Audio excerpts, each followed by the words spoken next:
Go. We are live. We are live.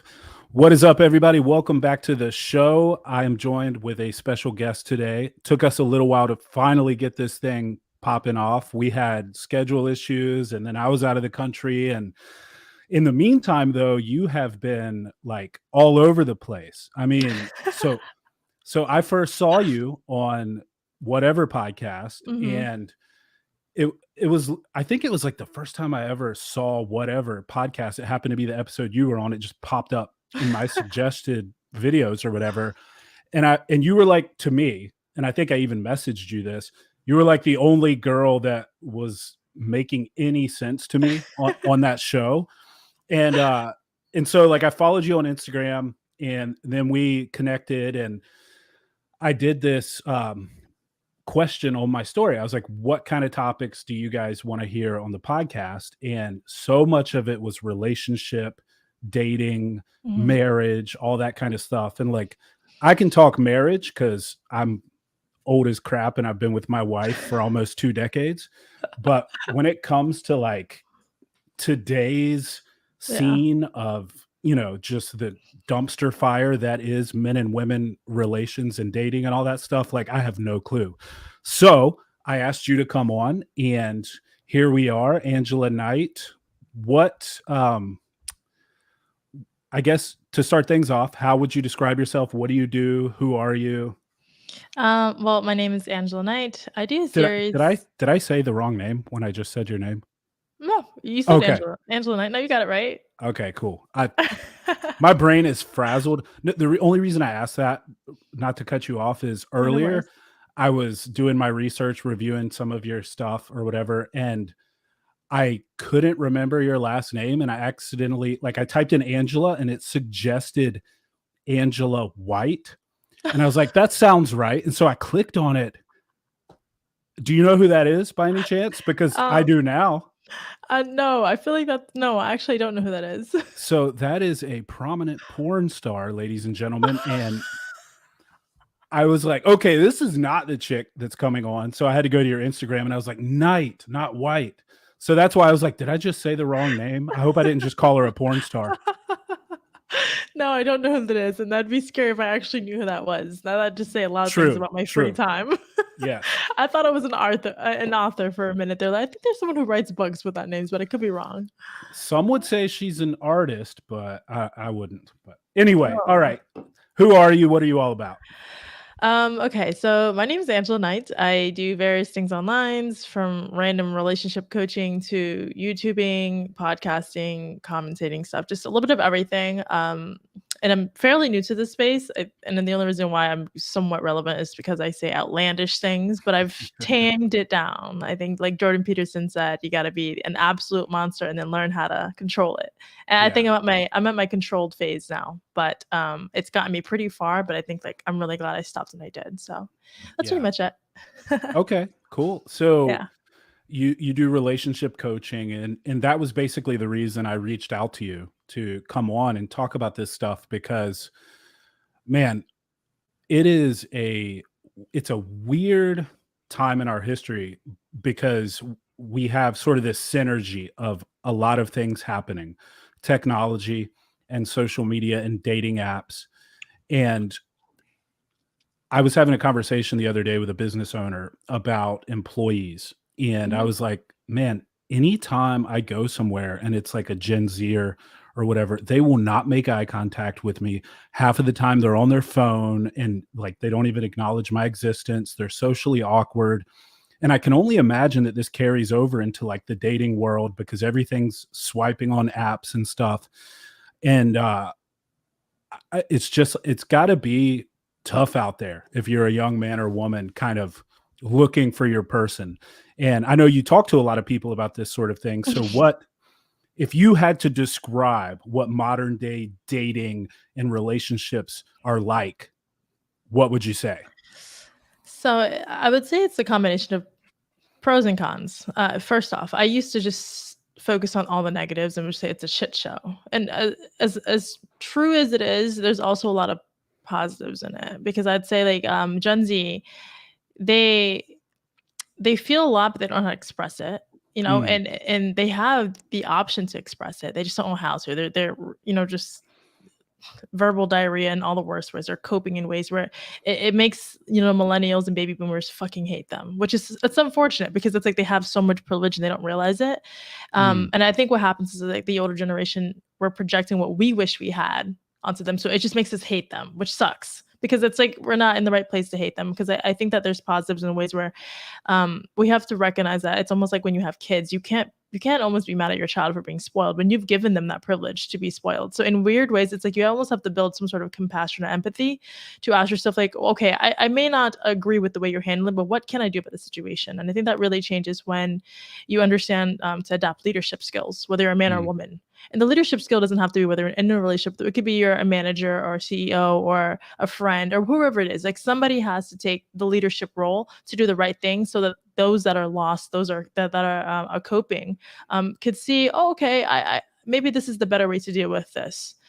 So I think that's really what we're lacking in this generation. Whether it's just people just scrolling on social media because you have this short fuse of constantly looking for dopamine, as opposed to before we didn't have that. Like I grew up with a flip phone, barely. And I worked a lot, like I was child labor at its finest. So I didn't really have the time to like indulge into the culture that we have now. So I really wasn't tainted by social media the way that the kids are. So did I Right, ramble right. off or No, no, you're good. This is good. And you, just for people listening, how old are you, if you don't mind me asking? yeah, no worries. I'm 28. 28. And I'm 35. So we're kind of I'm like the top end of the millennials, I think, and you're Like considered at a the very millennial end. as well. Yeah, Yeah, yeah, yeah. So I'm like the old millennial, you're the young millennial. Um, and it's the same for me. Like I didn't even have a phone until college. And it was because like A, we couldn't afford one for them to just get me a cell phone. And B, I mean, the technology hadn't even been around that long. right. And it's crazy these days. It's funny you say the thing about kids because I'm kind of dealing with that now. Like I'm a father. I've got one 6-year-old daughter and another one on the way. And and my daughter has a very good life. Like she has, she's got it made. And I have noticed in little instances where I'll just say, "Hey, go do that," or "Hey, go get this," or whatever, and I get a little bit of pushback because she's used to us doing it for her, and Yeah, that's 100% on us, yeah, and a lot of it is the whole and you see this a lot from, like, the boomers to the, millennials, right? Because the boomers are basically the parents of the millennials for the most mhm, part. right, It's the whole, like, my childhood was rough, so I wanna give them a good childhood, and right. you work really hard and make a lot of money, and you give them this good childhood, and, I actually recently heard Patrick Bet-David talking about this, I think on the Flagrant podcast with Andrew Mhm, Schultz, right, and he has this very structured, like because the question was, "When your kids grow up rich, how the hell do you make them decent humans?" right, Because personally, most of the interesting, hardworking people that I know, like yourself, you said it yourself. I was child labor. I had to work. I had to do it. And like, either had like a rough childhood, worked early, had adversity.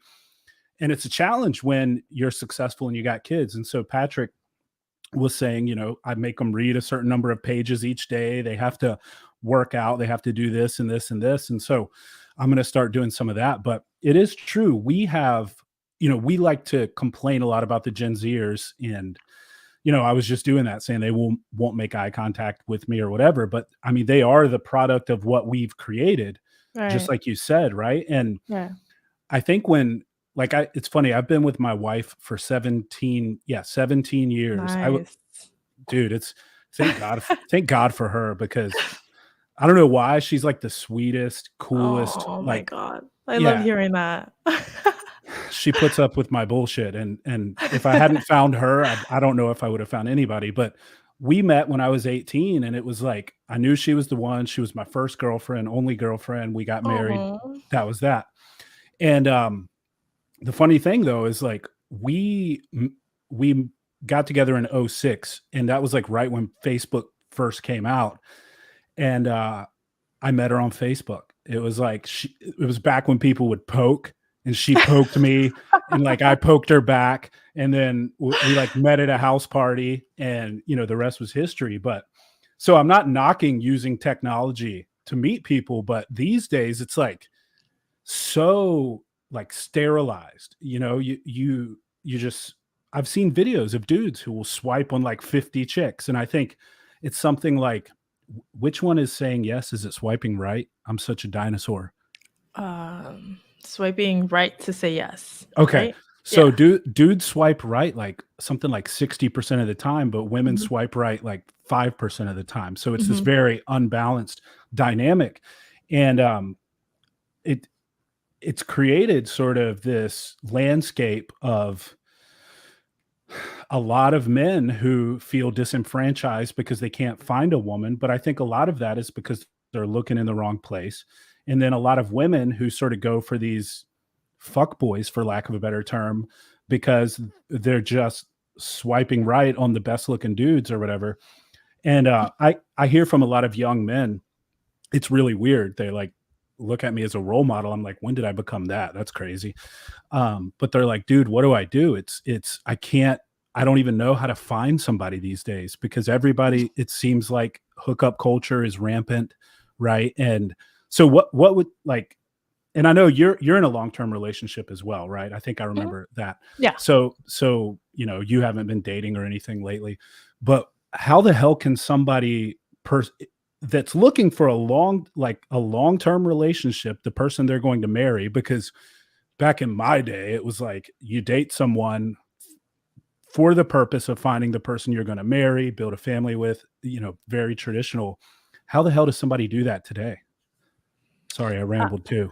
no, no, you're good, you're good. I think that it's important to realize, like, what era we're in, and we do have to recognize that everybody is, we're very privileged in this generation, so that it's almost like that everybody has a trophy mentality.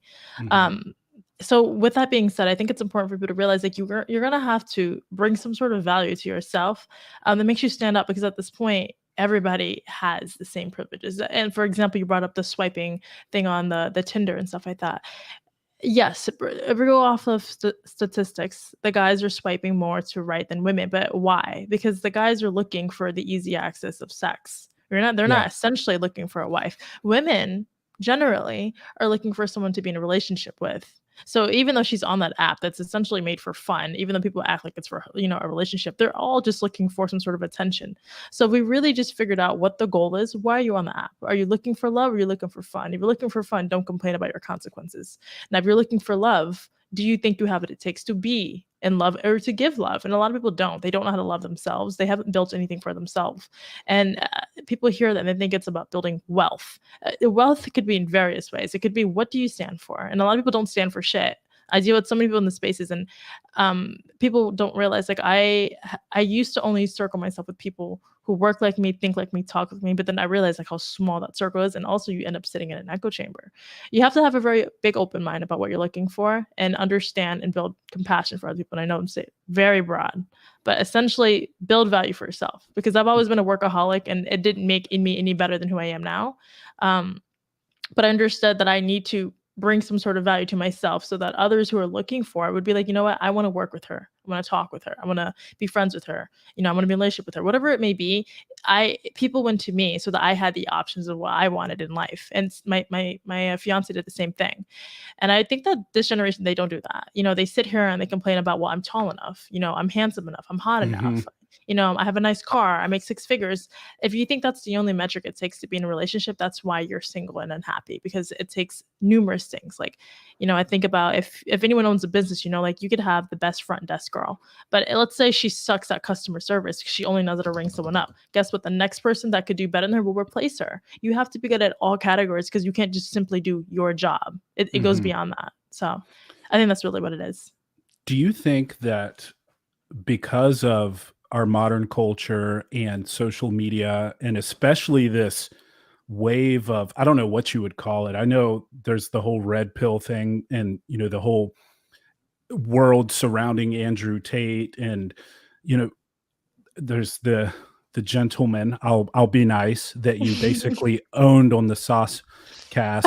Um, there's that whole manosphere world, which to me, a lot of it is just like dude, it's I don't know. Again, I'm 35. I'm older. I've lived a lot of life. Like I said, I've been with the same woman almost 2 decades, worked, built a business, all that stuff. I wasn't focused on all of this crap. But lately I've just gotten intrigued by it, just like studying it because it's so crazy to me hearing some of the stuff that people say, like what you just said, like you got to be 6 feet tall, you got to make six figures, your dick has to be at least 6 inches long. And it's like, holy crap, man. So do Yeah. you think that and look, if you got all those things, awesome, more power to you. But do you think that people have unrealistic expectations that's been sort of fueled by this world of the manosphere and just online culture in general and all that stuff? Like I know for sure that there are some great qualities to all of this, like Mhm. talking about and I know you don't like the term high value man because I agree with you. I think it's just being a man, being a protector, a provider, working hard, building wealth to support your family and all these things that I just thought were like being a good man, not necessarily a high value man. Yeah. But I guess we have to make that distinction these days. Mhm. So there are some good things, but do you think that in general, people's expectations are just way off in terms of like what they're expecting to find in a person, and that makes them end up waiting until they're like in their mid 30s and finding themselves single all of a sudden, like I should have, not to say settled, but been more realistic? Because Yeah. I see a lot of that. Yeah, there is a lot of that, and I think it's because now they have like if I think back when, early 2000s, it was more so like, "Oh, I can't wait for, phones to be able to swipe. I can't wait for, us to have wireless internet." We wish for these things, they have been created, and we forget that it comes with consequences. Yeah. And I think like now the privileges a lot of these people can make money online. They don't have to leave their house. They don't have real human interaction.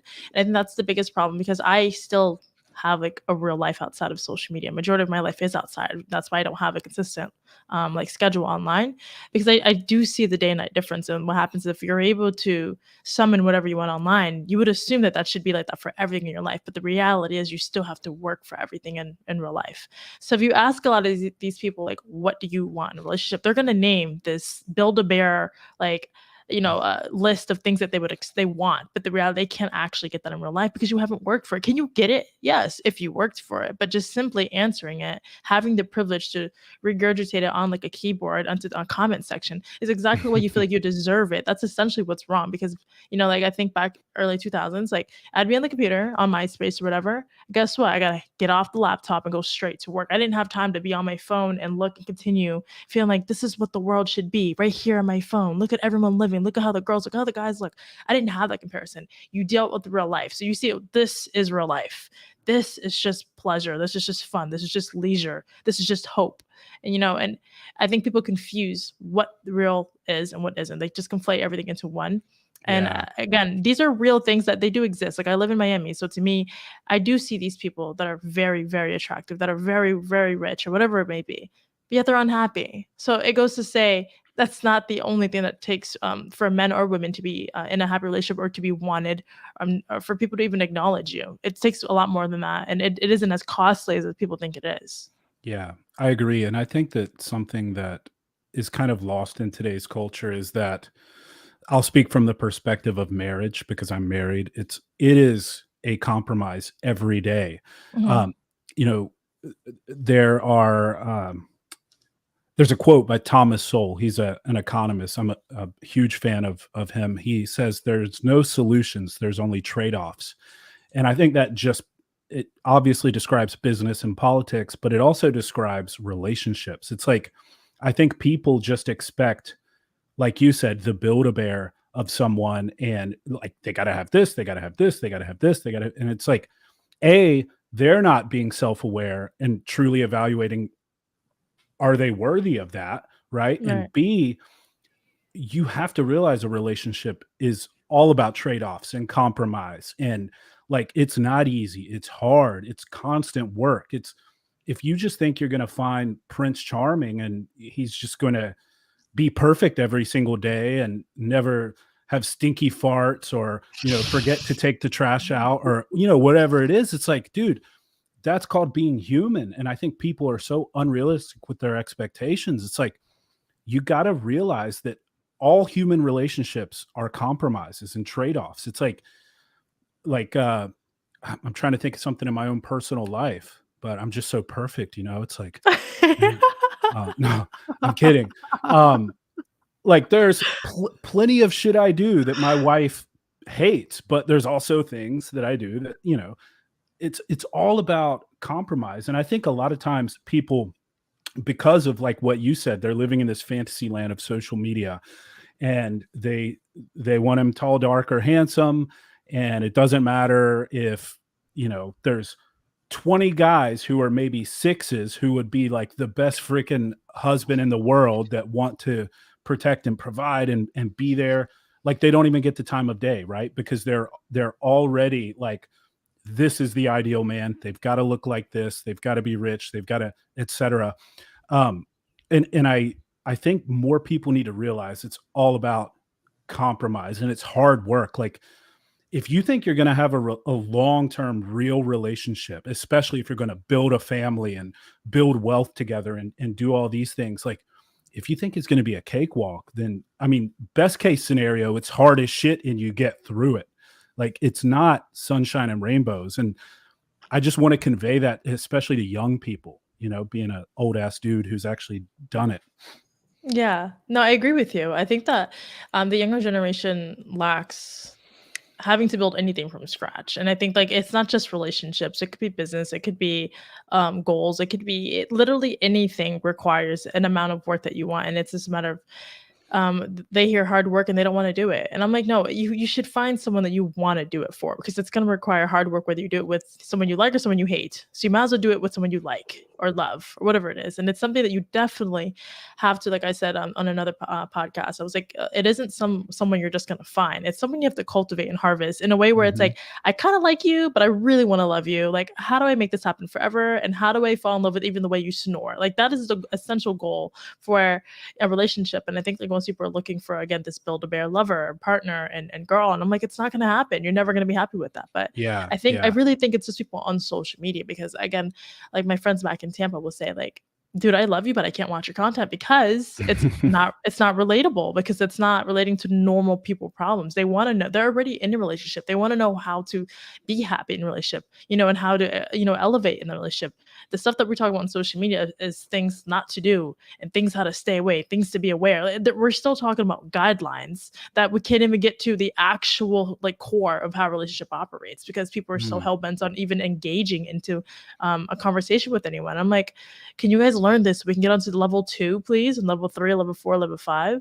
So that's where I'm at now, as far as like my delivering my message with like people on social media, because before I was very offensive, like, and I still feel very like unoffensive. I still have all the same thoughts, but it's just, if I'm going to keep talking like that, if there's 10 people in a room, only 3 are going to listen.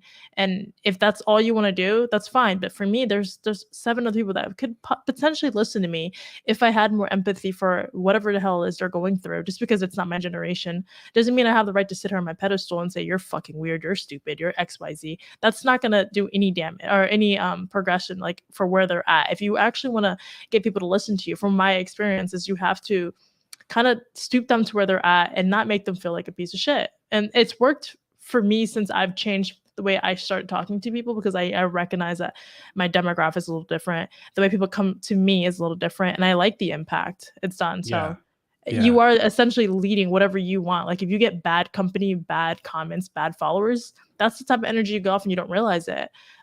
So yeah, that's pretty much it. Yeah, you made a good point there that it's basically people expect the final product on day one, and you have to realize that what you're getting is something that, in your words, you can like shape into the final product eventually. So that's a great way of putting it, right? Like looking for someone that checks a few boxes and you see the potential there, not looking for the perfect final product, right? Like that's a really good way of putting it. And I just saw Just Jerry podcast. asked some tips on being a father and tips on maintaining a beard. So the, And he super chatted that for you also. So shout out to Jerry for that. shout out to Jerry. Yeah, these are two things that I can actually talk about. I can't talk much about dating, but beards and kids. So being a father, man, if I had to give one piece of advice on that, there's an old adage, do as I say, not as I do.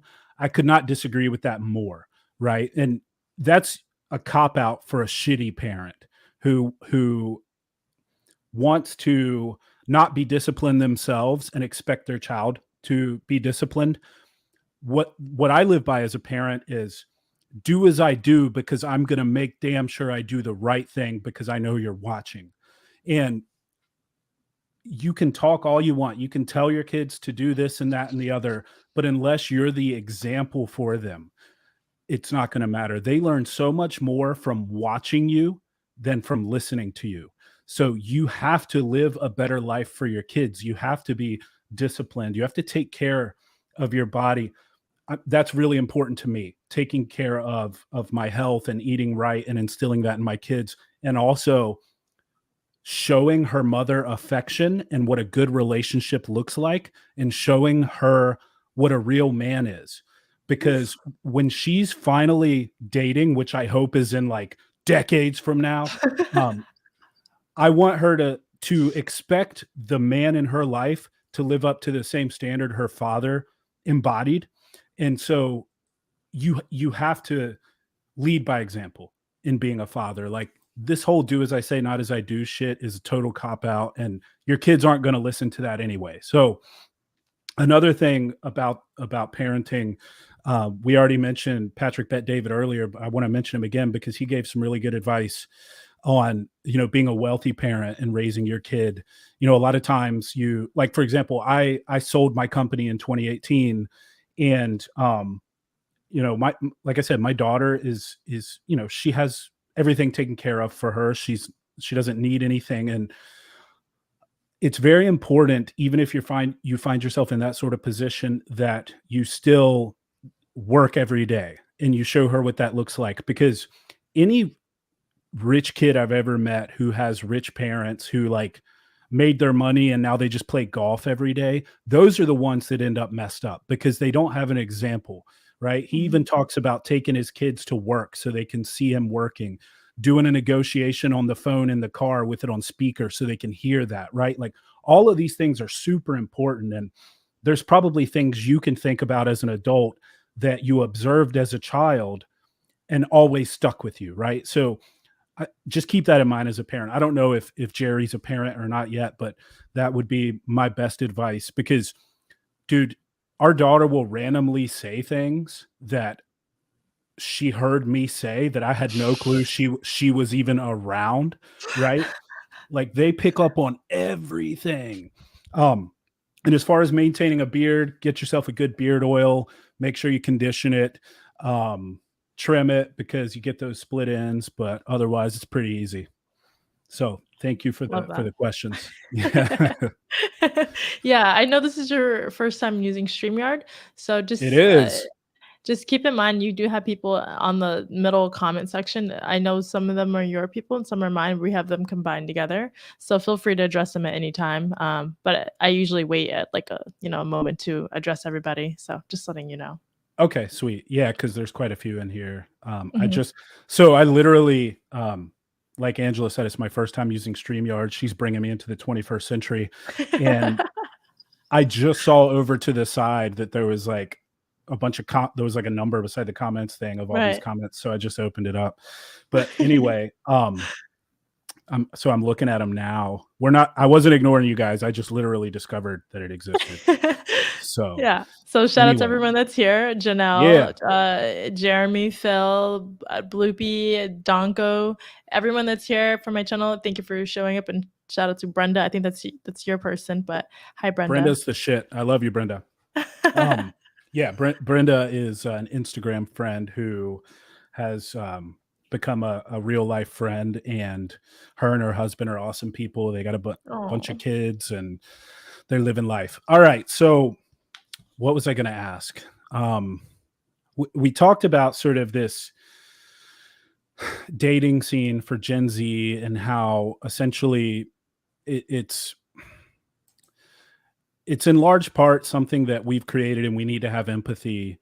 And then of course there's this whole online presence of Red Pill and Andrew Tate and Pearl and sort of, I'm sure you know who all these people are, Mhm. who I feel like. So here's my hypothesis. We had the sexual revolution and the whole I don't know which wave of feminism it was. I think we're on the fourth wave of feminism now, where it's just like men should die. But before that, it was, you should be sexually free and all this stuff, right? And so that created sort of hookup culture because let's face it, women are the gatekeepers of sex.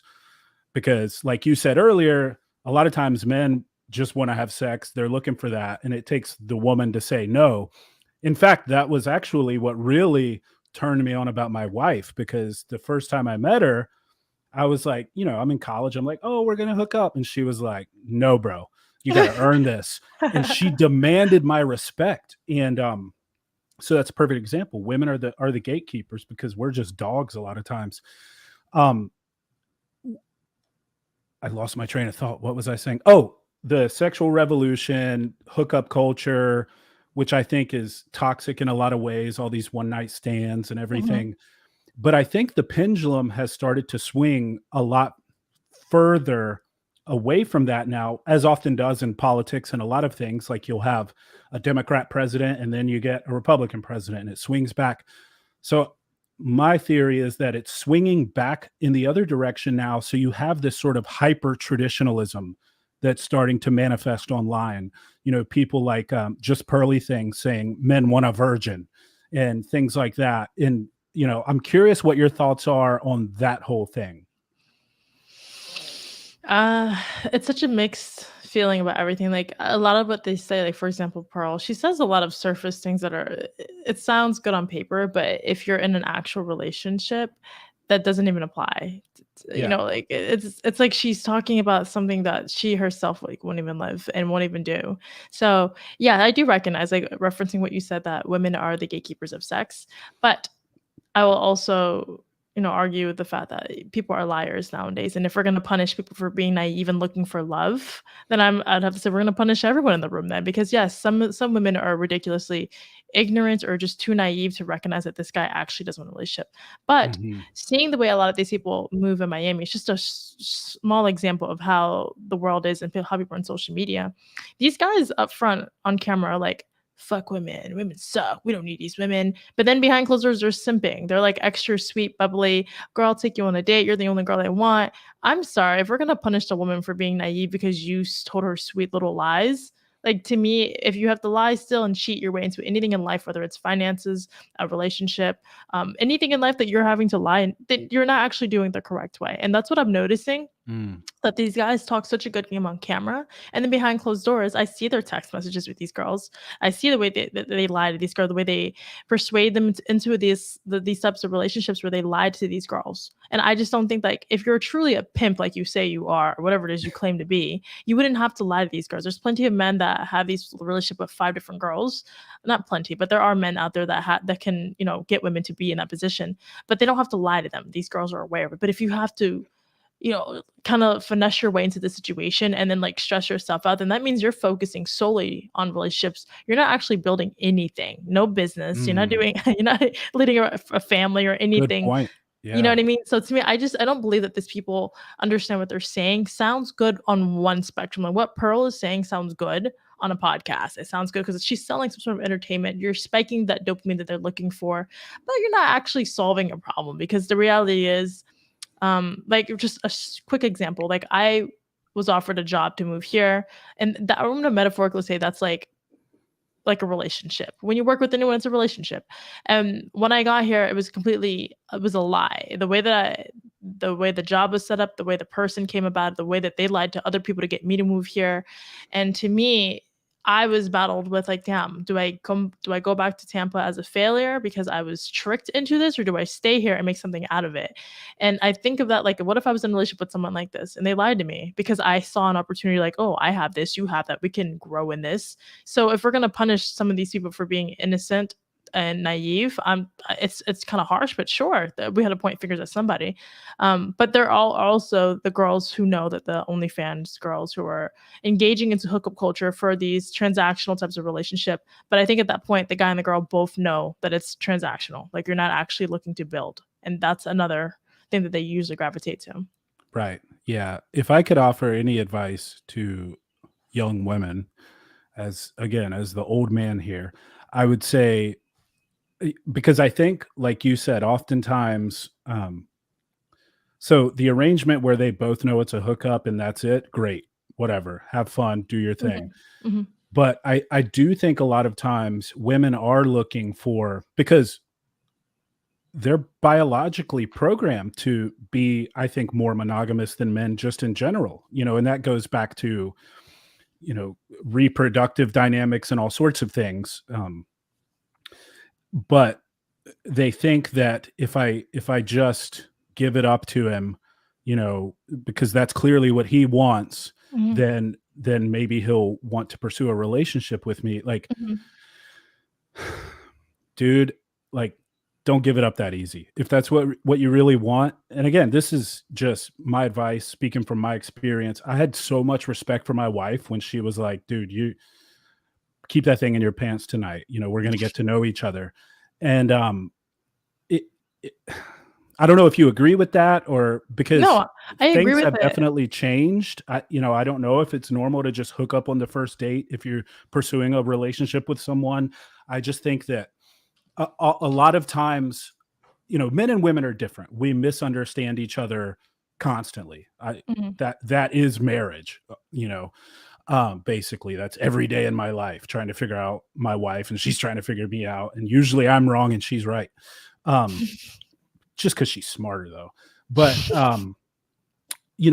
guys a lot of times we're programmed to pursue, biologically, to pursue that hookup. And I maybe I'm wrong here, but I think you'd be hard pressed to find some guy who goes on a date with a girl and she's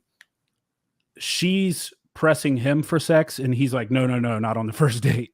I Right. think that it's generally the other way around. Would you agree with that? And do you think it's a good strategy for young women to say, hey man, hold on, let's not, because I feel like it's just the norm these days that you meet somebody, you go on a date, you have sex like that.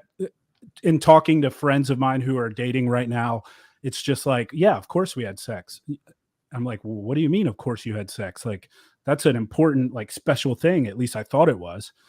I don't know. What are your thoughts on that? It's okay. So I used to be hardcore on the no, you shouldn't. You shouldn't have sex immediately. But then I started talking to some this generation again. It's different. So I think I have to shift the way my mind thinks. Mhm. And from what I've concluded is there's never a wrong time to sleep with the right person. From what I've gathered, I think that if you're dating with the intention of marriage, there's nothing wrong with that. You could Okay. meet someone and there's no difference of waiting 3 months to sleep with this guy to find out he's a piece of shit as to sleep with him on the first day, and then you guys end up really liking each other because of the actual core values that you both individually have with each other.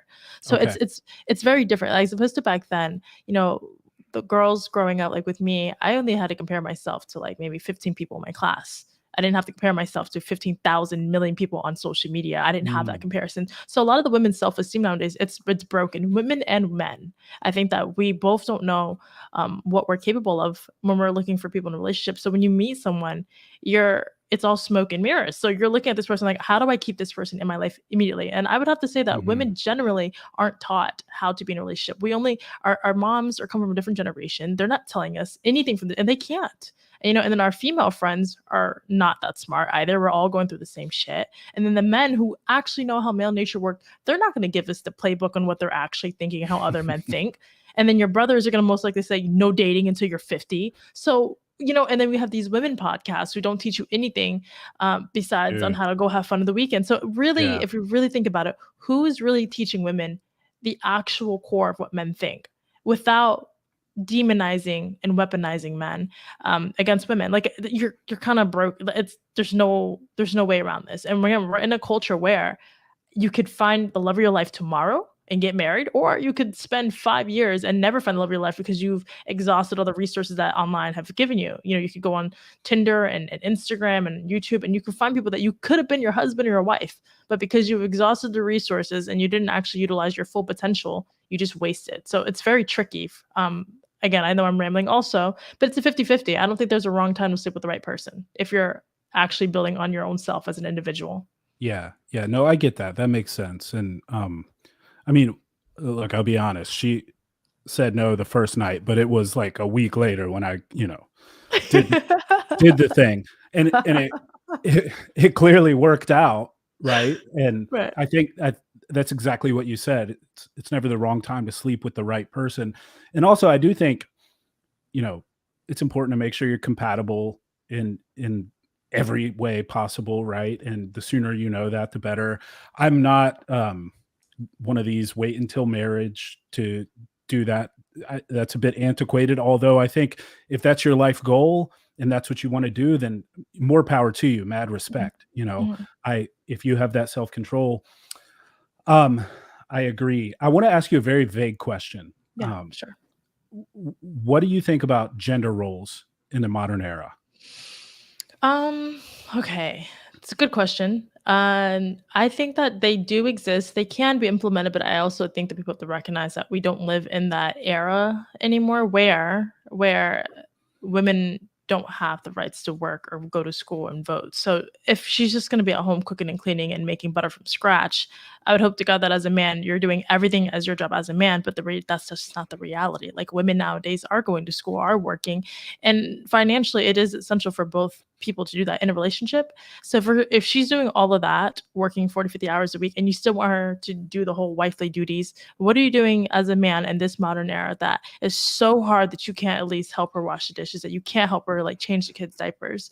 It's not like everyone is a CEO or living in the five top 10% bracket. So for them to Right. sit here and watch these manosphere stuff and say, well, I want a girl who's going to make butter from scratch and sew the kids' clothes from like, I don't know, cotton. I'm like, to me, it's like half of these guys are making their income from like drop shipping. Like what's so you're driving to work in your Tesla. You guys are online super chatting $500 for to tell this girl to shut up. Like I can assure you that the men nowadays are not working hard the way my grandpa and my uncles used to work. So to me, it's like we're both all in an era where we both have opportunities. Sometimes it's 60-40, sometimes it's 70-30, sometimes it's 50-50. But we can't sit here and just push it all on for women, and that's why we have these corrupted homes. Because I would Yeah. say women in the West are more likely, in my opinion, we're open to working, we're open to growing with our partner. Who wants to grow with us? But these guys have washed in their mind, oh, it's too much work. I'll do all the work. I'll suffer all the mental health issues. I'll suffer all the back labor.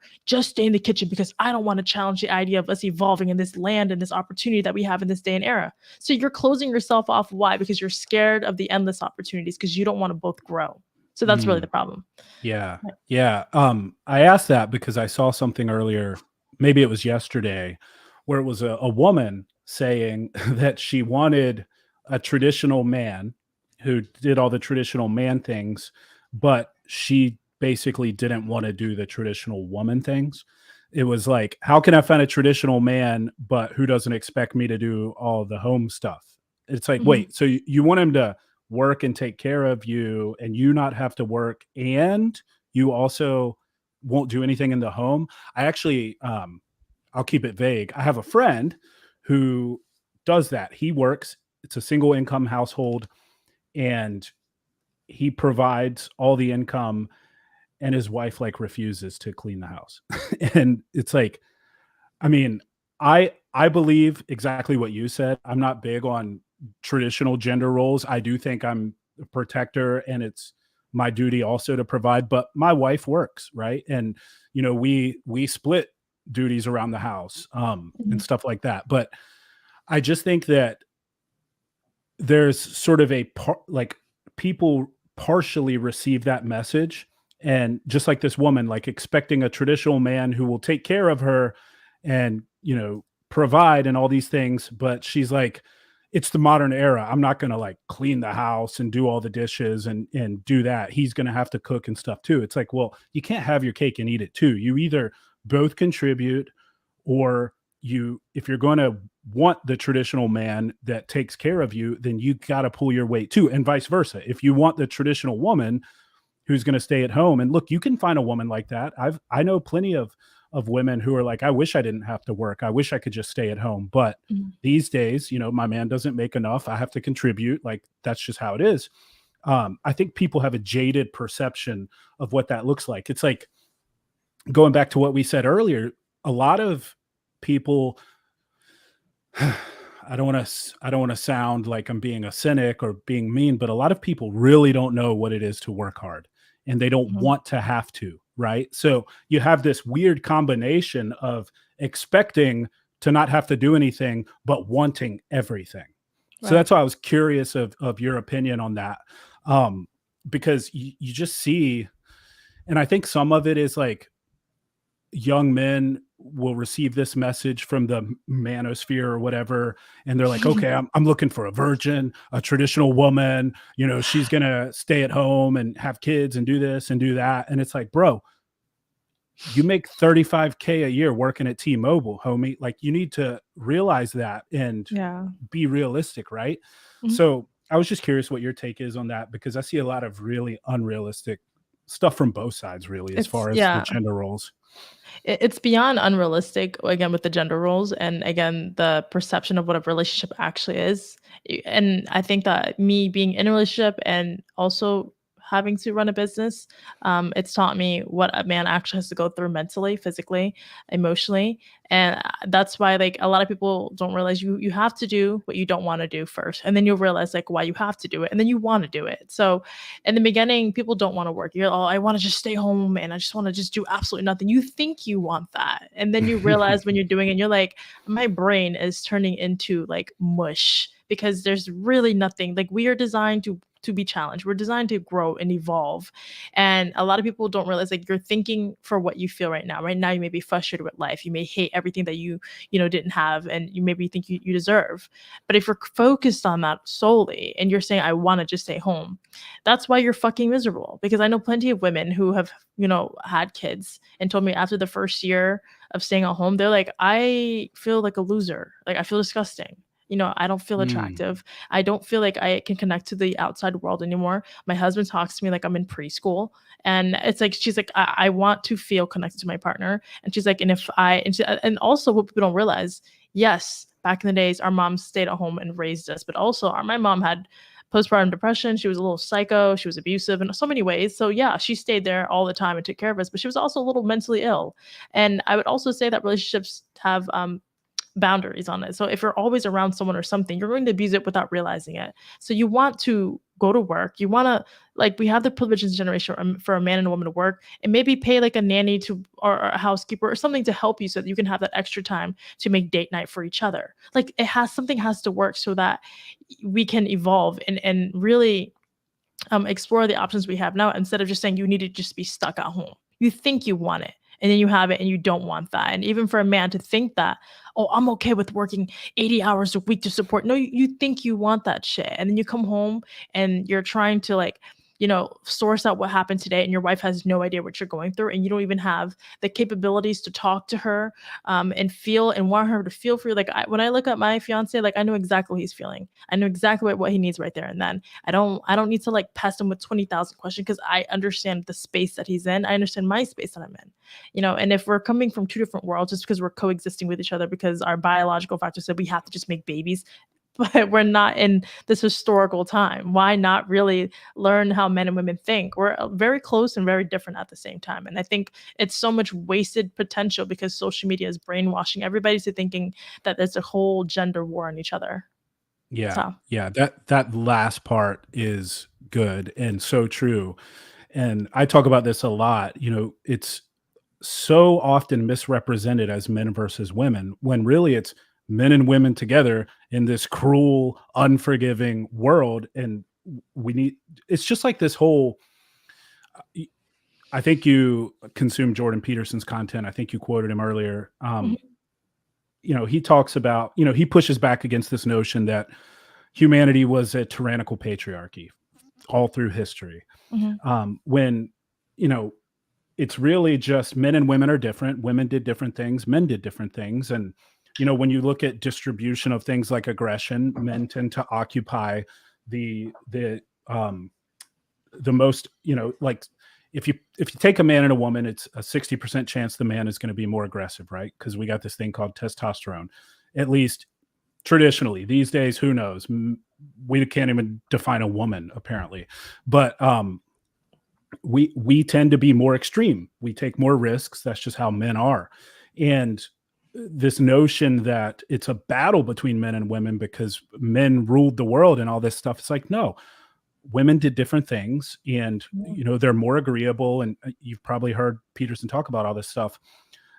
What I would say though is, like, if you are that type of woman that is genuinely happy staying at home and you want to do that, more power to you, because I do think that a child being raised at home by their mother is the best scenario versus a caretaker. And look, we had a nanny for our kid. Now she's in school. So I'm not saying we're perfect. I'm just saying, like, so for example, my wife, she's Filipina. Her mom came here from the Philippines. Funny story. She was actually a mail order bride. And it's crazy. Different times. My father-in-law is in his 70s. He went over there in the Navy, fell in love with the people, got back here, literally ordered her from a catalog, and she came over, and they've been together for decades. Like, it's a beautiful marriage. It worked out. Mhm. And she's a nurse, like a ton of Filipino women are in the United States. And Right. when she had kids, she stayed at home. She stopped nursing, and then when they got into school, she went back to her nursing career. And so, if you want to do something like that, I say more power to you, because it massively benefited my wife. And I just want to make sure we don't demonize, like, stay at home mom, if Oh, no, that's no, what no, if, no, if no, no, that's no. what you want to do. I've solely, like, I think that it's important to and highlight on what this generation has to offer. I would never Yeah, sit here yeah, and yeah. demonize, like, so I know I say it in that way, and I probably should fix the way I say that. I think it's, again, you could utilize. It depends on how your relationship is ran, what your goals are, what your financial brackets are in life, and essentially, like I mentioned earlier, it's with the way that life is nowadays, you can survive off of pretty simple income, but we don't have to just live and survive. We can thrive. And to Yeah. thrive, you have to make a lot of money. And to make a lot of money, you can either divide it between two people, or you can focus just on one person, and you both can kind of swap off in responsibility. So it's worth you busting your ass to make this amount, because it's like public school is free, but it comes with a catch 22. And I'm not sure I Mhm. want my kids in a public school. If you think about the way the food is in America. You think about, like, do I want my kids to eat organic, or do I want my kids to eat like GMO food? Like, what do I want? These things cost money. People spend a lot of money on groceries. So it's like we can survive off of like a bullshit simple income, but do I want to just survive? I had to survive in my generation. My kids would be living great, but they also would be thriving for whatever their generation has to offer. And that's essentially what I mean. So being just a stay-at-home wife for me, or a mom, it could work. But also, I know that I have the capabilities to do more. And Yeah, I yeah, think yeah. that it's important for people to recognize, like, you don't have to just say, I'm scared of what the opportunities could be. I'd rather just stay within your gender roles and just stay at home and raise the kids. And I think, yeah, my kids will be raised, but also after 18, they're going to be leaving the nest. What's my identity after they leave? I'm still going to be a mom, but not a full-time Mhm. mom. So it's like you have to still maintain some sort of normacy within the years of raising your kids, and people don't think about that enough, because they make their whole identity to be a mom, and they forget to be a wife. They forget to be a human beyond just being a mom, and that's where, like, a lot of relationships crumble. And then the husband feels like, oh, what's the point of going to work and doing all this if my wife doesn't even acknowledge me because she's too busy Yeah. feeding on Yeah. the kids? Like, it's just like a trickle effect of so many bad things. Yeah. No, that's a good point. And that's why, like, for example, wife my wife's mom went back to work after the kids were in school, right? So I do think that, especially, like, Brenda commented in here, she homeschools. So she's a stay-at-home and she homeschools. And so that is a full-time freaking job. And, Yes. more power to you. It's amazing that your husband can support you in doing that and raising your kids. I think that's beautiful. Um, parenting is a lot of freaking work, especially if you got little kids. So, Mhm. I think that the sort of hybrid way of, if you can step away while they're little until they get into school and then maybe go back to your career like my wife's mom did. I think that's awesome. But I do think that, you know, online people just talk in extremes all the time. Yeah. It's like, it's just like, you've got to be trad. You got to, you Yeah. can't do It's this. You so can't do that. extreme. It's so It's so unhealthy. extreme. And here's the funny part with that, because oftentimes I find myself sitting there looking at these people giving relationship or dating or marriage advice, and I'm like, bro, you're single. Like, Mhm. there's so many of these people trying to, like, teach men how to be high value men and how to, demand respect from your woman and all these things. It's like, you're not doing that, homie. Like, why are you telling people how to find a mate when you don't have one? Like, I can talk about marriage because I've been doing it a long ass time. But like, if you're gonna sit there and say, here's what you need to be doing, and you've never had a long-term relationship even, then why the hell should we listen to you? And Mhm. that brings me to what happened with you on the Sauce cast and this guy. What is he, like, modern dating or some shit? What is his name? I don't know. His name is MLD. MLD. All right. Mhm. That's a perfect example. And I don't know a lot about the guy, but the way you beautifully called him out in that segment was just this perfect example of how people, like you said earlier, they put on a facade, they project to be this thing, like he's teaching people about dating, when clearly, I mean, the dude crumbled and walked out when you just called him out for not owning up to his own shit.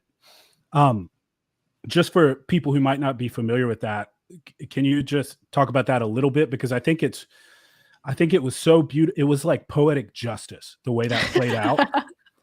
And I just loved it. I think I even messaged you. I was like, dude, I just saw this. It was amazing. Good for you. But I think we need more of that, more of calling out people like that who talk it but don't live it, right? Right. Before I do that, I would just say again, thank you, Amy, for tuning in. We'll talk soon, Jerry, everyone, George. We'll get to that. But yes, what happened in that situation, and then the reason why I'm being a little vague about the situation now is because I don't Oh, like my a bad. kick. No, no, no, no, no. I'm just prefacing for anyone that has been watching me on the other streams. I don't like to kick a dead horse. I think it's important to recognize, like in war, like when someone's down, even if it's your worst enemy, like it's not like you don't gain anything from kicking people when they're down. Nah, I said dude, my twist the knife. Come on, just bury him. This is for yeah. my listeners. So to sum up what happened was we're all content creators on here, and it's if you see someone that you could potentially work with or have mutual like collabs with, it's important to recognize what you say and what you represent. And what happened with this guy is he has a pretty huge-ish platform, and he works with other people that I also know. So he's verified on social media and YouTube and all that stuff. And when I was on a show where he was in the comment section here, where he decided to just call me fat and unattractive, whatever the hell he thought like he needed to say, just basically to physically attack me for no legit reason. And if I had to assume why, it was simply just a fact, like, why is this girl sitting in a chair that I should be sitting in, and why is she saying something that a guy should be saying? Which to a certain degree is like, I think that's crazy. That even when I'm trying to be as logical as possible, as the men in this space say that they are, like, men are logical, women are emotional. I couldn't be any more logical nowadays than I've ever been in my life, and I'm still getting shitted on constantly. So I'm still waiting for the privilege that all these people say that I have, because I've literally had to work for every position that I've ever been in and every chair I've been in. And they don't realize, like, all these privileges that they say that women have. The privilege you're saying that they have is the blowjob position, because if you want to get in certain chairs, you just got to give someone a blowjob. But that's not necessarily a privilege, because there's a catch 22 with that. So there's no freebies in the space. You want a chair, you actually have to work for it, man or woman. There's no competing with that. So long story short, he is basically being mean to me for no reason. And I wouldn't care if he was just a troll. Like if there was like a faceless profile that happens to me all the time, I'm used to it. When you're a content creator, this is what comes with the Oh territory. yeah, yeah.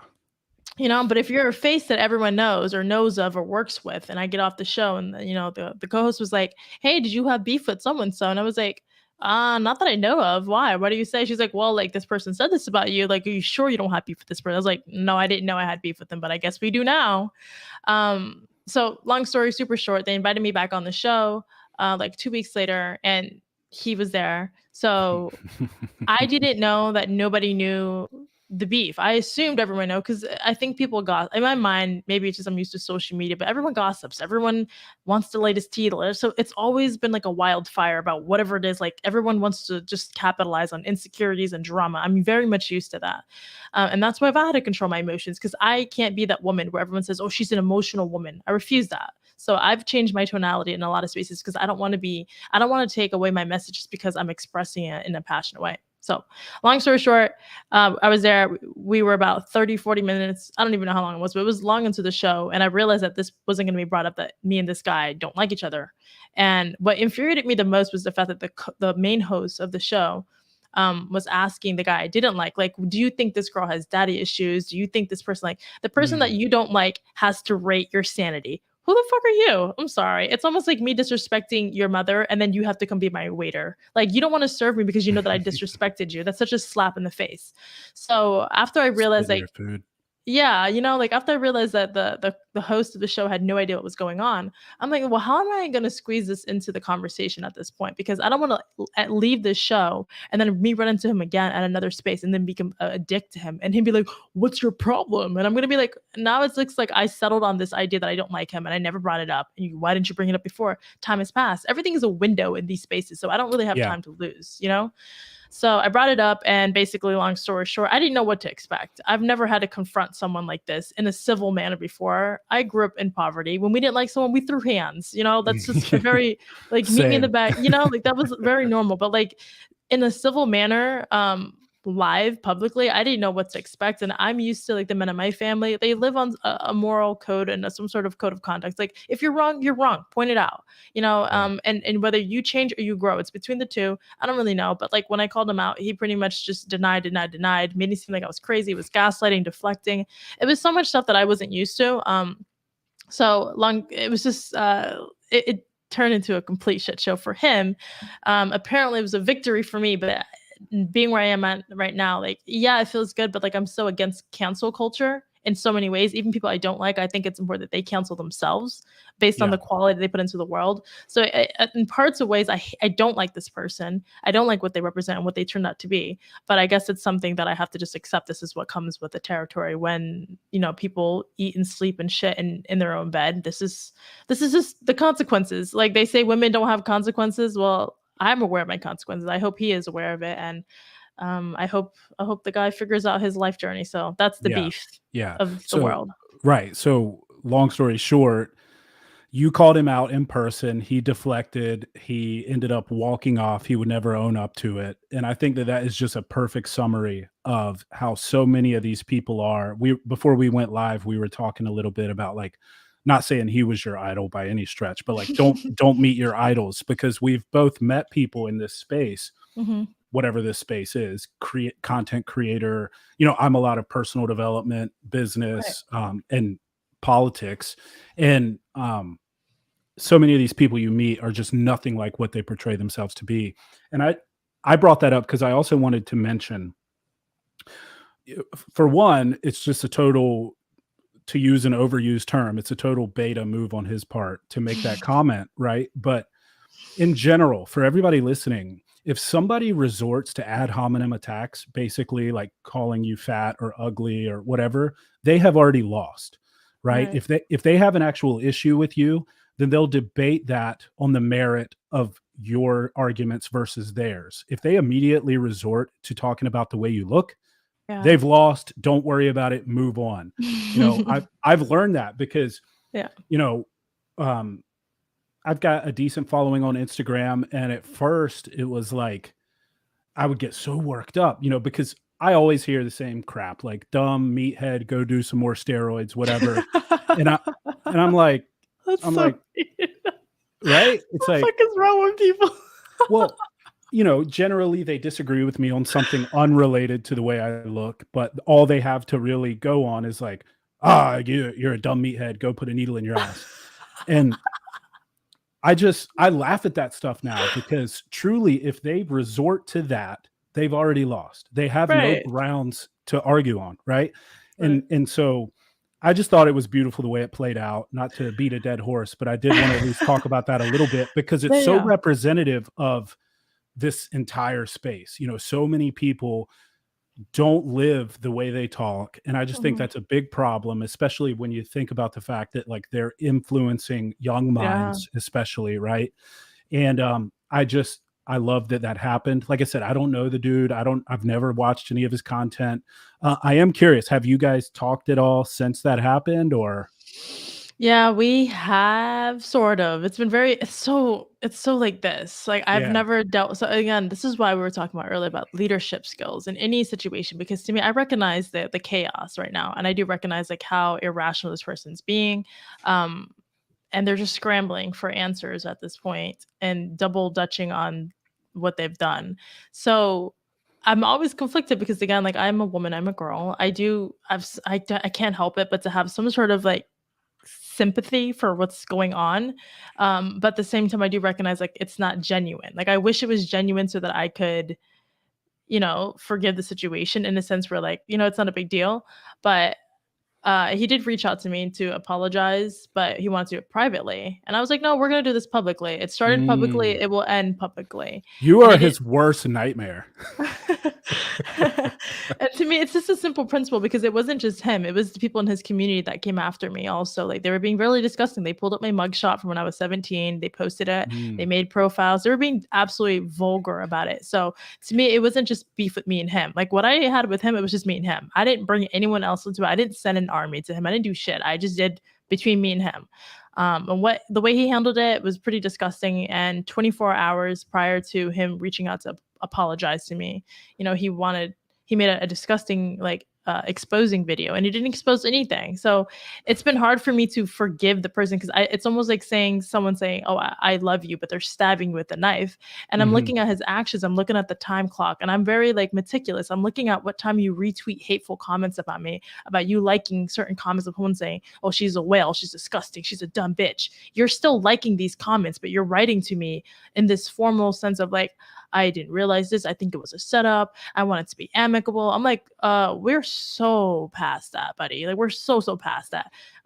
Again, I don't hold any ill will over anyone, but if you want to smash this damn thing down to the ground, it's gonna be publicly because for me, I'm someone's daughter. I'm someone's fucking fiance. I would look stupid doing business with anyone, being friends with anyone that demeaned me publicly the way you did to me. But yet you want privacy, discretion, not the same thing you gave me. You didn't give me any of this, but you expect it from me, which is the crazy part. It goes back to the way that this generation is, where because you have the power of social media, because you can just DM me this shit, you think that Mhm. you deserve the actual answer that you're asking for. You don't deserve it. And I'm gonna go off of the simple judgment that you're not you're what you're asking for doesn't match with what you're doing online because my eyes are everywhere. I do recognize like when someone's genuinely apologetic. Like I've had people reach out to me and apologize to how they were to me prior. And I know when someone's genuine. And if my judgment is wrong, then that's shame on me. But when I'm looking at what you're saying and you're still being a dick online and you still obviously haven't learned your lesson, or maybe you're just coping in a manner of like, that you're running from your consequences, I won't accept it. I'm sorry. I was like, you can say that I'm bitter, you can say that I'm angry, but I live a very, very peaceful life. This internet shit does not get to me because this isn't my life. This is what I do for leisure. This is what I do when I'm bored. This is what I do to connect to this world. But my real life has nothing to do with what social media is going on right now. So it doesn't bother me the way it's probably bothering him. And if he's watching in any form or way, I just want him to know, like, dude, you could fix all this if you would publicly work with my time. And I think that by the time he wanted to publicly go live together to apologize, my schedule's already been set. Like throughout the week, I have streams every single day with different people, different collabs. So it's not when you want it, it's when you need it to do it. When I said, hey, if you want to do this, let's do it right now at 7 p.m. You're like, oh no, it's not for clout. I'm like, oh no, the way you dragged my situation, it was clout. So again, we're gonna Yeah. fix it the right way. And I think like I'm trying to be noble and fair in the space. And I'm seeing more than ever that the guys that say that they're men that are alpha, they're not showing that, they're not displaying that. It's very hypocritical. They're expecting that from me, but they're not displaying it as a man. And that's why I went back and referenced in that video where like these guys in these spaces or in general are influencing younger men saying like, we want a submissive woman, we want a girl who gives us what we want. Oh, you're not God, bro. You don't just get to demand these things. You have to live the life before you say these things, and they're not living it. No girl owes you submission. And like someone said, Andrew, you're masculine for doing that.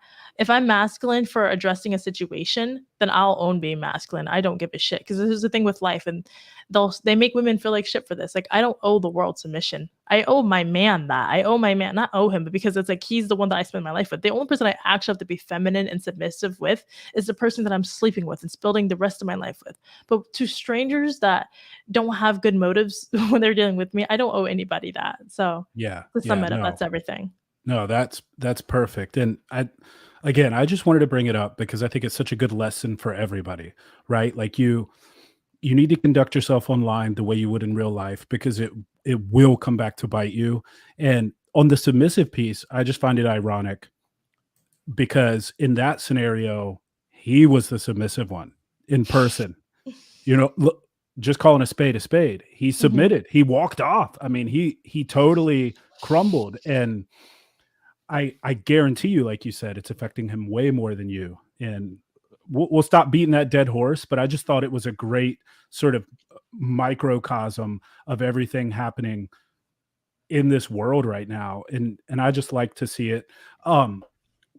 We got a question here. Would it be fair to say to be upfront, direct, and honest with women in general that can be not alpha but sincere? That was a question for you. I'm trying to understand that question or process it. Like, would it be fair to say to be upfront, direct, and honest with women in general that can be not alpha but sincere? Yeah, I think the question is it so yes, I would say, to answer that question, you can't being upfront, direct, and honest is not an alpha trait intrinsically. By the way, I am not a fan of the whole term alpha male. I think it's the same as like high value man and all this stuff. It's like, bro, just be a man. Right. That is what it is to me. It's not like, it's just frustrating because it's like, dude, it's being a man, period. And the way I look at it is, you make a mistake, you own up to your mistake. You conduct yourself with honor and integrity, period. And that, I think that's a good lesson for men and women. It's not necessarily an alpha trait. It's a trait of a good human. Right. And it's like default. Like if you're going to be this high value man or whatever, like like the foundation, ground zero is you have to have honor and integrity, period. Yes. And then you build on that. Right. Mhm. And so if you can't even deal with someone confronting you in real life about something that you said, that everybody knows you said, then man, you need to go back to the basics and learn how to be a good human first. And then you can build on that. That's my opinion. No, you're completely correct on that. And when I did some deep diving, I found out that he doesn't have a father. He was raised by just a single mom. And it said so much about his personality and his comfortability of just running his mouth and saying like, oh yeah, I do this all the time. I talk shit about women all the time.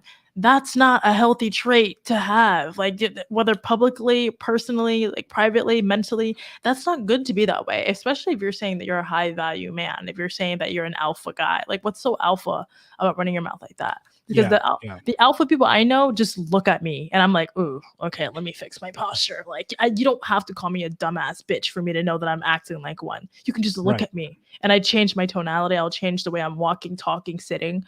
And that's just, to me, that's true alpha. And if you're going to use that term in any way. So yeah, it's I think endless. we've started using that term to describe just like sterling human characteristics, period. Right. And it's that, and it often gets conflated with essentially mistreating women, which I hate, because if we're going to use the term alpha male, a true alpha male cherishes women, protects women, is there for people in the community who need him. Right. And so I often talk about, and I don't know if you have a hard stop, so just let me know, because No, take your time. Talk all night. Endless time. Okay, sweet. So my opinion on evolution as a man is, you work on yourself. You make yourself your best possible self, and that journey continues through your life. Okay, you start there, but that's where you start, and you do that until you die. But then you find your partner, and you're there for your partner. You build with your partner. Then you become an asset to your well, before that, you have kids. Ideally, you don't have to, but you have kids, and you're a father to your children, you're there for your children, and then you become a pillar of your community. You start being there for people in your community, the people around you. You become an asset to them, and so on and so forth.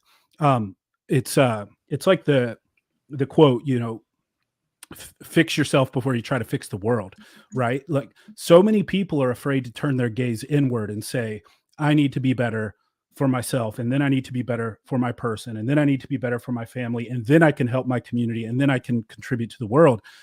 And again, I just think that a lot of this stuff gets confused with, really, bro, that's just the basics of being a decent human, and then you build from there. But truly being alpha is like helping other people. Yeah. If you look at, so my background is in the sciences. I did my undergrad in zoology and biochemistry. I went to grad school for biochemistry. So the term alpha, if you look at it in the context of nature, like an alpha male in a wolf pack, he's the one that he's not just asserting his dominance and everyone follows him. He's helping everyone else too. He's, taken down the elk or whatever, and then the community gets to eat, right? Like, Mhm. being an alpha truly is being a helper, being there for other people, not just demeaning women and commanding respect from your woman and having them worship at your feet and all this stupid bullshit. It's being an asset to those around you. That's what Mhm. I think anyway. But I don't Oh, even yeah. use that term alpha much, because I'm just like, that's being a good human and a man. Just You being a know? man, being a woman and being a man, and being a good person overall is, I think, it's simple. Like you said asset, I said value. I think word asset sounds better. To be a good asset to the community itself. And I highly believe in like paying it forward, just Yeah. because it shows people like you're doing it for a purpose, and it gives people room to want to do it also. Because if you're always sitting there in your own pot of gold, you're just rubbing in everyone's face how much of a piece of shit they are. And like it goes back Mhm. to, like, I seen a video of like, like a homeless man actually, and I don't know the circumstances on it, but he in my eyes was being the most alpha person he could be in the situation, defending a woman just because this other guy was just being a complete dick and not leaving her alone. That itself was displaying alpha. That itself was displaying leadership skills. Like that's what they don't realize. I see people that work at like Chick-fil-A or I don't know, like Chipotle or something, and there's people there that have passion, drive, and goals. They just are too young to be where they want to be or where they need to be, but they're paying it forward right there. They're paying their Mhm. dues to be a better person. But if you're in that position, you have these guys who are 40, 50 years old that are shitting on you because you don't have a Lamborghini, you don't have an only F girl or whatever it is, or 5 girlfriends, then it makes them feel like, what's the point? Why even bother doing life the right way? Why even strive on working on the foundation when I can just lie still and cheat my way to the top that the rest of these guys are probably doing? Yeah. And I think that's what's wrong with the world, because we're not embracing the steps in life that it takes to be a good person. We're just trying to find the fastest way to get there, and to be a piece of shit in the process. It doesn't matter who you step on, who you burn, who you kill. They don't care. And that's my biggest problem with this generation. Yeah. A friend of mine put it to me. I just remembered this. Put it to me beautifully, because we were having this conversation, and they said an alpha male is someone. So there were a few of us at a table. It was a podcast. They said if someone broke in the front door right now and threatened us, the one who runs towards the fight to protect the others, and versus the people who run away to the back door. And I'm not saying every situation you need to fight, because sometimes it is smarter to flee to protect your own life. But that person who feels compelled to immediately run towards the danger, towards the threat, to be an asset to the group, that's what it is. It's not what can you do for me, it's what can I do for you, right? Because you've Mhm. built yourself up into such a position of strength that you can afford to help the other people around you, right? Right. You've done the work to where you don't have to always be worried about yourself. You can turn your gaze outward and worry about others because you're good. Mhm. That is what it is to me. And I see so much of this, like, not willing to take responsibility and put in the work, but expecting to be, an alpha or whatever. It's like, Yeah. I tell young guys all the time, they're like, what can I do? I'm like, start taking on responsibility, help out in your community, volunteer, be an asset. That's how you become. I mean, that's really the definition of high value. It's contributing to society. And I think that Yeah. people have that twisted oftentimes. Like, that's what it is. So it's like with me, I went through these iterations of, I was a young dumbass, right? I found a woman that tamed me a lot, and we built a relationship. We got married. We had a kid, and another one on the way. Built and sold a company, and so now a lot of what I'm doing is I'm going to these political events and getting involved in my community, and I might even run for local office here to help like that's the progression, right? Like you have to build yourself up in that way. And I think a lot of people just want to jump from the beginning to pass and go and collecting $200 instead Yeah. of stopping all along the way and building their empire. So that's sort of my opinion on it. And I think we agree on that. Yeah, no, I agree. Again, I think it goes back to I think I posted today about that social media making it seem like everything is just prim and proper. Like you look at someone's page, you think that they have it all together, so you don't really know the steps that it takes to get there. Like a lot of people, Hmm. like I've constantly been challenged with it where it's like, oh, you're a girl, you wouldn't know how it feels like this or that. And to me, like gender for me, and it doesn't really apply to me in a sense where because I didn't grow up with the whole privilege aspect of it. So I lived my life as anyone that had to create value or assets in their life. Like to me, Hmm. business, family responsible. I had to raise my own family, my siblings. I've taken care of business. I've had to do all this shit. And I did it so much that I became desensitized to it. So to me, what people don't realize is the opportunities you want comes with responsibilities, but you don't want responsibilities, you want opportunities. So you're never going to be happy waiting for that ticket to come by. You're never going to get the opportunity you want because you don't want responsibilities, because you don't want to learn other people. You want people to learn you. But Yeah. it's like you want the opportunities, you have to create it. So it's like a chicken and egg situation when it comes to life with people, and it's just the delusions that have been painted for men and women, young men and women, or even adults actually. Yeah, yeah, I agree, and you see that a lot in the business and entrepreneurship space too online.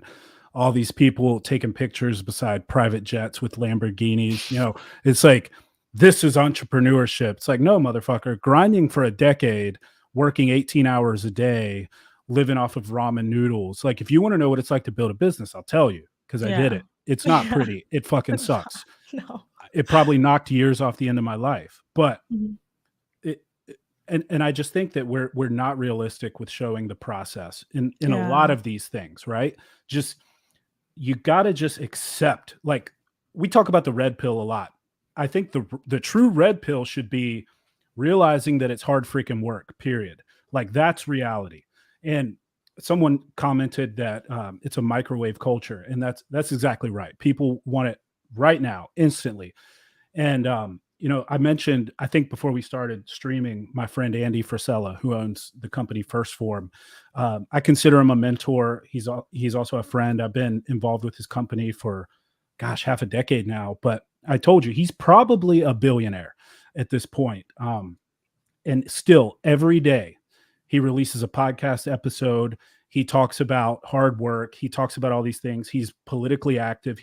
Dude, he could be laying on a beach somewhere, just chilling, enjoying he's got like 10 Lamborghinis or something crazy. But he doesn't. And the type of person that builds something like that is never going to be the type of person that wants to just lay around, Mhm. right? Because you realize that the value, the joy of life is in the work. Right. And that's what people need to realize. It's like the joy of marriage is in the work. It's in freaking grinding towards making this thing better every day, right? Right. Realizing that it's work, that it's not going to be sunshine and roses. Like, same with building a business, same with being a parent, same, all of this stuff. Like, people need to realize it's beautiful, it's amazing, but you're going to sweat, you're going to bleed, you're going to suffer, and it's going to be all the more worth it in the end because of that.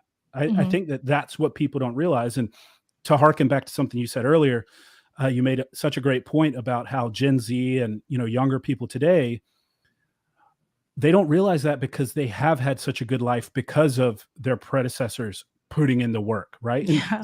even with the millennial generation, like, I'm a millennial, but I'm an older millennial, and I know a lot of people, in our generation who are the same way. It's like their parents worked their ass off and built this life, and all they know is enjoying the fruits of labor they didn't do, right? Yeah. And I don't know how to instill that in people, but I think that it's doing a disservice to them with a lot of these online business coaches and friggin' like, relationship coaches, not talking about you, by the Yeah, no way, worries. just in general, people who sell this cheap dream of like, you can have everything without putting in the work. That's one Yeah. of the reasons I like Tate, because he does talk about being responsible as a man, taking care of your body as a man, Right. operating with integrity.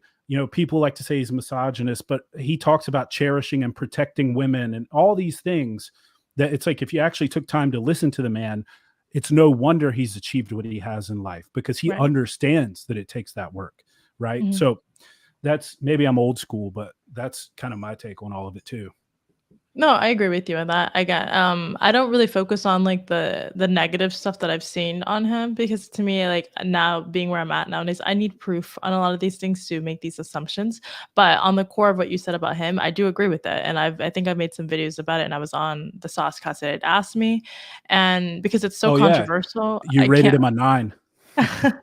Just because his values have the same values of the men in my life. Like I could see the core of it there. Like I could see that he doesn't stutter when he talks. I can see that he doesn't hesitate. He's not regurgitating things that people in the space are saying. It's something he truly believes in. And that's something I do. I wholly believe in that. The only thing I disagree with, that I've recently seen, and this is why like I stopped doing homework on people. I don't do homework on people anymore. I don't want to make my own biased opinions on people. I want to Ah, see. so that's why you agreed to talk to me, because you didn't look me up. Yeah, I only Otherwise, you would started. have been like, "Screw this dude, I'm not talking to him." No, I'm, No, I'm but kidding. in weird ways, it's true, because it's like I think that if I mean, I saw a video recently of him where he exposed, I mean, his the way that he ran his business with the cam girls. That's something Yeah. I would say like you don't do that. You shouldn't have done that. That's something you didn't need to tell the world. Maybe in his way, he was trying to tell people that there's ways to make money. I don't know his motives behind it, but I think that made him look like a scammer, and the way that he thinks, because a lot of these things, these tactics that you have to use as a business owner in any type of way, it does involve being manipulative. And to me, it's not because you want to be, you kind of have to be, because it's like you're both going to walk away losing if I don't do this. But if I do it in the way that I need to, you will get paid, I will get paid, we'll all be happy. And maybe there's another word for it. I'm not that educated. I tell people all the time I barely graduated high school. So for me, it's just recognizing that I don't, I don't agree with the way that he handles things, but I can see the message of what he's doing, what he says, and it works for his life that he's cultivated, what he's done. Cool, great. But the people who Yeah. follow him, who keep trying to distort what they think being a man is, that's where I'm like, I'm completely disconnected with everyone that follows him, because I mean, I even think he's publicly announced that the other day on Twitter, where he was like, "Don't associate me with these dorks," Mhm, because the mhm. reality is they are fucking dorks. They don't know what they're doing. It's like seeing, like a little kid trying to be a grown person, and you're just like, no, like please, let's learn how to brush your teeth first before you sit here and tell me that you want to drive. And that's really where we're at now with society as a whole. People, men, women, gender, all this stuff. I'm like, can we just keep it simple? Life is hard enough. We don't need to do this. So I know a lot of people gave me pushback on giving him a 9, but it wasn't like I sat here and did homework on the guy, on what he's been No, I accused of. I thought it was good. I thought it was, I mean, because look, here's the thing. If you take his core message and apply it to your life, if you're a young man, Mhm. it will make you better. It will make Yeah. you, because even if you just take the whole personal responsibility, hard work, discipline, so many young men need that, right? And it's so funny what you say about the people who have sort of sprung up from him, who try to be Mhm. like him, who aren't. I think about, so I have a 6-year-old daughter. She'll put on my wife's high heels and walk around, like that's what I picture. Like Mhm. you said, like you got to learn to brush your teeth before you drive a car.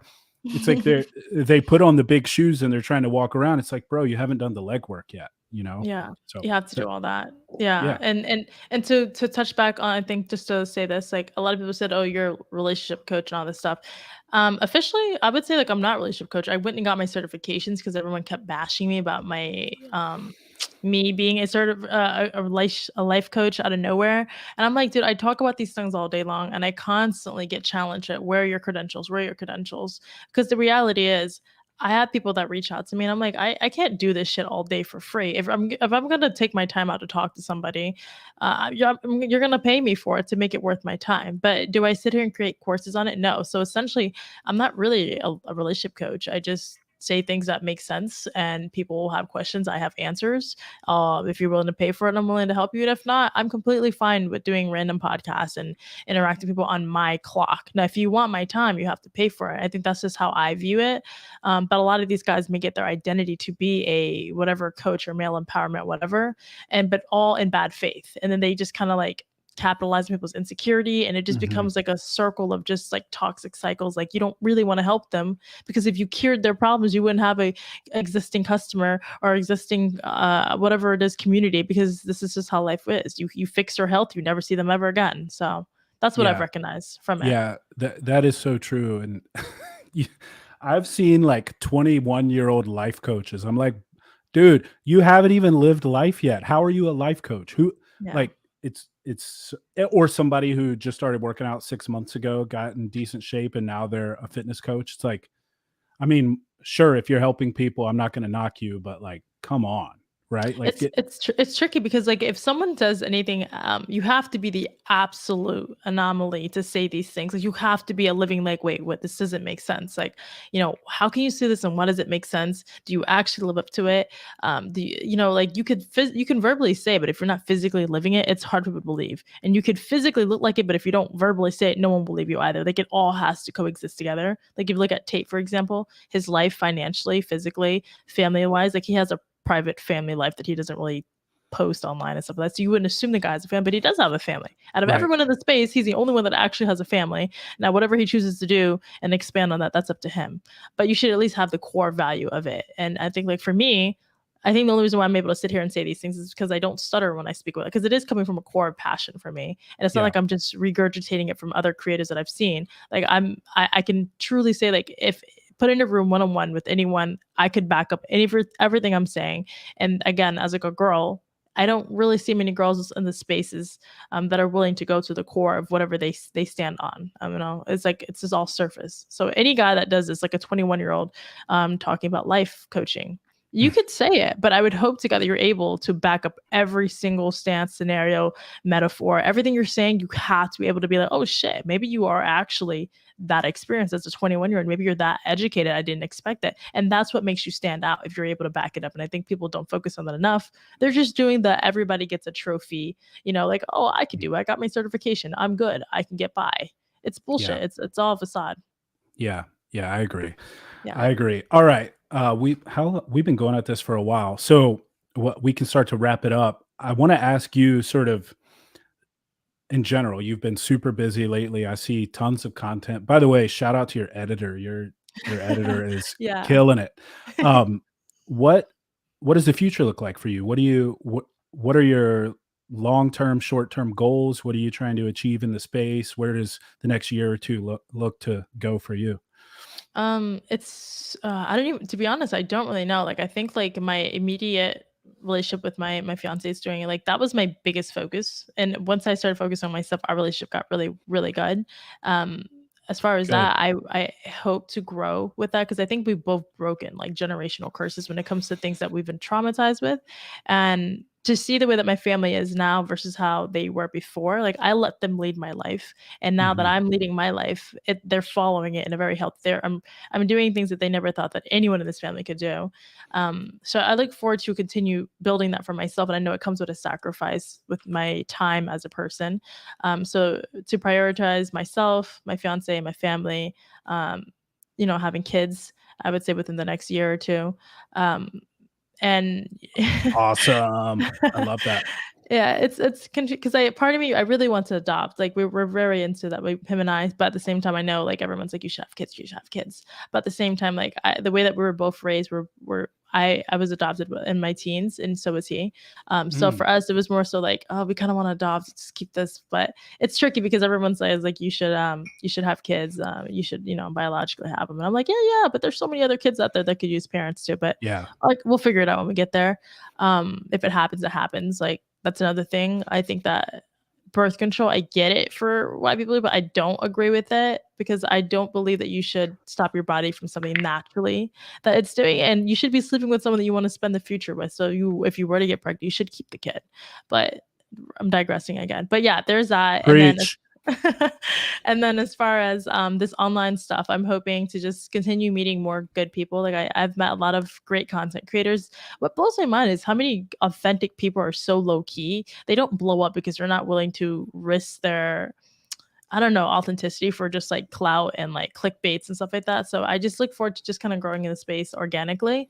Um, I don't want to buy my followers. I don't want to buy shit. I just want to meet people. I just want to grow in the space. I want to, yeah, I feel like it's helped me develop my personal like skills as a person and to connect with others and even, with my family and my fiance. So I'm just hoping to just grow in the space, and whether it's financially, whether it's just networking, whatever it is, I guess we'll just see where it goes. Yeah, And yeah, that's that's pretty much awesome. it. Yeah, beautiful. You mentioned breaking generational curses, and I just think that's really important. I want to just emphasize that because earlier we were talking about how this gentleman that you had the confrontation with, was didn't have a father, etc. And look, the stats are clear, right? Like Mhm. two-parent households result in more success. I mean, that's undeniable. But what I want to add, because I think this is important, because I think that oftentimes, especially young people, can use that as a crutch, right? So you grew up in a not so great, childhood, whatever, Mhm. breaking the generational curse. Both of my parents were 16, drug addicts. My dad left super early when I was like 3. I wasn't even really raised by my mom. I just jumped around from different family members, right? Like Right. we were homeless for periods of time. We lived in like a rundown trailer, terrible neighborhoods, crime, drugs, etc. Were we neighbors? Oh, sorry. Very, very Like possibly. sound like we were neighbors. I was the only white kid in my like. I didn't have a white friend until 6th grade. Like Same. it was just like that. That was. But my point is, you, that look, it sucks. It was a terrible way to grow up, but you can't use that as an excuse. It's Oh, yeah. possible to break the chain, right? It's possible to make something of yourself. Don't be like, "Oh, I was raised by a single parent. I guess I'm just doomed." Hell no. Like Yeah. hell no. Use that as your strength, right? I think Mhm. it can be an asset if you look at it as such, because Oh, yeah. it's like I faced a bunch of adversity. It made me stronger. Now I'm going Mhm. to kick ass out here in the marketplace, right? I think that you can go one of two ways when you grow up in a terrible um, setting as a child, right? You can Mhm. say, "Well, I'm just doomed," right? This is how it is. Like for me, I was like, when I was super young, I was like, God, am I going to just be white trash because my parents are? But then I started to realize, and I don't want to go on too much of an aside here, but like for me, it was when I started lifting weights, and I was like, whoa, I'm in control of this. I can put in work and see a result, and that was huge for me as a young man. I started training when I was 15, and you are in control of your life. Don't let your situation dictate where you go, especially in America where literally every opportunity is out there. I just think that's very important to convey to people. You can't use it as a crutch. Like nobody, we're all born into different situations, but we can all get to that pinnacle of achievement, whatever that may be for you, if we put in the work. And I just think that's important to say, especially having a guest on like yourself who has made something of yourself, right? Coming from where you came from and breaking that generational curse, your fiance, same way. I just think it's so important. Like, you could very easily use it as an excuse, but you didn't, right? And I Mhm. just want people to hear that. If you're dealing with that, if things are crappy, if you're a young kid and you got an abusive parent, an alcoholic parent, like you living in the inner city, shit sucks, like that's your strength. That's Yeah. your strength because you're going to get out there and you're going to face people in the marketplace of ideas or services or whatever it is you choose to do with your life who didn't have to deal with that. And you're stronger for it, but you just need to process it that way. So I Mhm. just want to say that No, I love because that. it's so important. Um, No. Oh, thank you. yes. Sorry, sorry. Sorry. No, go ahead. I was just going to say thank you for your time. I really appreciate this conversation. I think there was a lot of valuable stuff discussed here, and hopefully people took value from it. And thanks to everybody for listening, for tuning into the stream. I think I'll do this live stream thing some more now. since I've popped my cherry and learned how to use StreamYard. Thanks Yeah. to Angela for teaching me about it. No, of course, of course. For all my listeners, Angela, where can they go to find you if they want to follow you on the various platforms? Yeah, you can find me under Angela Knight, KNIGHT 2.0 under Instagram or YouTube. And I'm on YouTube, Instagram, whereas at Twitter. But yeah, that's pretty much it. Sweet. Thank you so much for your time. Thank you, everybody, for listening. I love you guys. I appreciate you. Until next time, keep your minds free. Awesome. Thank you, guys. Awesome. Thank you for the super chats, everybody. Yes, thank you. I just learned what that is. All right, we're out. Awesome.